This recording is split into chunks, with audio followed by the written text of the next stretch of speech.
नमस्कार। खेत खजाना में आपका स्वागत है। आज 19 जुलाई है और दिन है मंगलवार। आज मंगलवार का दिन अच्छा रहा है। सरसों में रिकवरी का जो दौर कल से शुरू हुआ था सोमवार से, आज उसमें थोड़ी सी और वृद्धि हुई है। आज थोड़ी सी बात बिनोला की करेंगे, फिर थोड़ी सी सोयाबीन की भी करेंगे। कुल मिलाकर के आपसे निवेदन वही है कि आप इस चैनल को सब्सक्राइब कर लीजिए और सब्सक्राइब करने के साथ साथ बेल आइकॉन की घंटी जरूर दबाइए ताकि वीडियो अपलोड होते ही सबसे पहले आप तक पहुंचे। सरसों के बाजार में आज थोड़ा सा और सुधार हुआ है, यानी कल जो गिरावट रुकी थी उसके बाद रिकवरी शुरू हुई है, थोड़ा सुधार शुरू हुआ है। आज 50 रुपये से लेकर के 70 रुपये तक का बाजार कहीं कहीं सुधरता हुआ दिखाई दिया। एक आध मंडी ऐसी भी है जहां 50 रुपये का बाजार गिरा भी है, जैसे दिल्ली की मंडी है।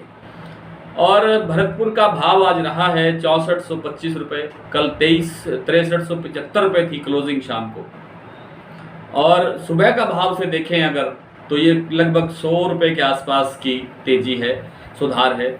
और कल शाम के भाव से अगर तुलना करें तो ये जो वृद्धि हुई है या सुधार हुआ है, ये 50 रुपये का है। जयपुर का बाजार भी 25 रुपये तक सुधर गया है। 6900 रुपये के आसपास कारोबार फिर से दिखाई दिया है।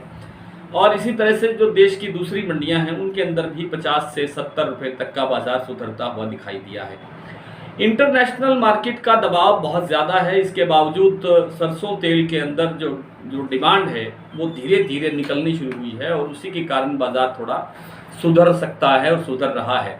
हालांकि आज एक बड़े तेल विश्लेषक हैं, पाम तेल के विश्लेषक हैं दोराब मिस्त्री, उनका तो ये मानना है कि सितंबर के महीने में, सितंबर के लगभग अंत में जो पाम तेल का जो कारोबार है, पाम तेल का जो बाज़ार है, उसमें 20% तक की गिरावट आ जाएगी। हालांकि पिछले 2-3 दिनों से जो खाद्य तेलों का बाज़ार है वो तेज़ी की तरफ है। आज भी सोया तेल में और पाम तेल के बाज़ार में काफ़ी अच्छा सुधार हुआ। ये अलग बात है कि शाम को फिर बाज़ार थोड़ा डाउन हो गया क्योंकि KLC में बाज़ार में गिरावट आ गई। इसी तरह से सरसों का जो बाज़ार है, जो सलोनी प्लांट का भाव है, वो आज 50 रुपये बढ़ गया था। 50 रुपये बढ़ करके कल 7250 था, 7300 क्षमा करें, कल 7300 तक पहुंच गया था शाम को। और आज सुबह 7350 रुपये पर कारोबार दिखाया गया, लेकिन दोपहर बाद में इसमें भी 50 रुपये वापसी कर दिया और बाज़ार फिर 7300 के ऊपर कारोबार करता हुआ दिखाई दिया है। आने वाले दिनों के अंदर भी बाजार धीरे धीरे करके ऐसे सुधरेगा, कभी थोड़ी बहुत कोई ब्रेक भी आएगी, लेकिन बाजार में बड़ी गिरावट आने की संभावना अब नहीं है। सरसों तेजी की तरफ चलेगी।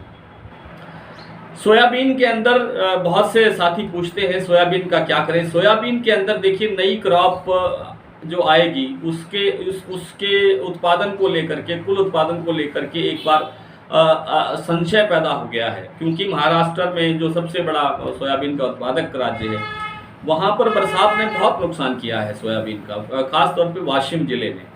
और जो आपका गुजरात है, वहाँ भी सोयाबीन काफ़ी होता है, वहाँ भी बरसात ने काफ़ी प्रभावित किया है एरिया को। अब कितनी फसल नष्ट हुई है, कितना फसल का नुकसान हुआ है, ये आंकलन आने के बाद कुल फसल कितनी आएगी, इस पर डिपेंड करेगा कि बाज़ार का क्या भाव है। लेकिन ऐसा लगता है कि जो बाज़ार इस समय चल रहा है उसमें कोई बहुत बड़ी तेजी नहीं है और बहुत बड़ा गिरावट नहीं है। करीब करीब 1 महीने तक बाजार यहीं इसी सीमित दायरे के अंदर कारोबार करता हुआ दिखाई देगा। और जीरा के बारे में भी कुछ लोगों ने पूछा है। जीरा का बाजार धीरे धीरे तेज हो रहा है। कभी कभार कोई जो जिसको मुनाफा वसूली बोलते हैं, उसके कारण कोई थोड़ी बहुत गिरावट आती है तो आती है, क्योंकि जीरा की डिमांड इंटरनेशनल मार्केट में भी है, घरेलू बाजार में भी है और इसके बाजार ने सुधरना ही सुधरना है। अब जो भाव 22,000 के आसपास, 19,000 से लेकर के 22 साढ़े 22,000 तक कारोबार दिख रहा है, इसमें थोड़ा और सुधार जल्दी ही देखने को मिल सकता है। आइए कुछ मंडियों के भाव देख लेते हैं। आज भरतपुर का भाव 6,425 रुपये, जयपुर 6,900 रुपये, दिल्ली 6450 रुपये, सलोनी 7300 रुपये, आदमपुर 6,251 रुपये, सिरसा 6,200 रुपये, हिसार 6,300 रुपये, संगरिया 6,325 रुपये, अलवर 6,570, खैरथल 6,490, चरखी दादरी 6,300, बरवाला 6,250, ग्वालियर 6,350, सुमेरपुर 6,680, खेरली मंडी 6,550, नडवई 6,423, टोंक 6,830, निवई मंडी 6,875, मेड़ता 6,400, कोटा 6,200, हिंडौन 6,555, गंगापुर 6500, अशोकनगर 6300, मंदसौर 6500, बारामंडी 6,226, बीकानेर 6,300, एलनाबाद 6,235, गोलूवाला 6,081, गंगानगर 6,030। आज इतना ही, कल आपसे फिर मुलाकात होगी, तब तक के लिए नमस्कार।